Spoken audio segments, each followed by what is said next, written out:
Civil penalties for hit-and-run drivers. The City Council committee takes up the issue following a rash of incidents in just the last few weeks. CBS News' Ilana has the story.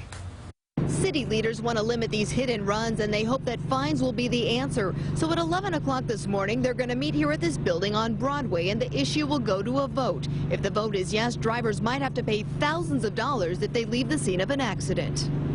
Today, a New York City Transportation Committee could take a new step to try putting an end to hit-and-runs across the city.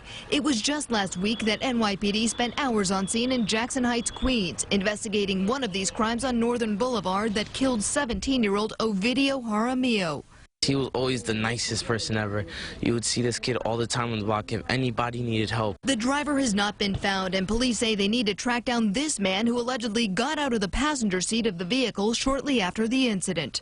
How can you just go by, hit somebody, and then drive right off? Like, don't you feel guilty? The NYPD says more than a dozen pedestrians have been killed in hit-and-runs since Halloween. And published reports show there have been 38,000 hit-and-runs across New York City so far this year. 4,000 people were injured, and 34,000 of the hit-and-runs involved only property damage. Now the Transportation Committee will vote on new possible penalties for offenders, hoping to make drivers think twice before leaving the scene of a crash. Councilmember Jimmy Van Bramer's proposing those fines. According to his website, the minimum would be $250. If the victim is physically injured, the driver would have to pay $500 to $1,000. If that injury is serious, the penalty goes up to $1,000 to $5,000. And if the crash results in death, the penalty is $2,000 to $5,000.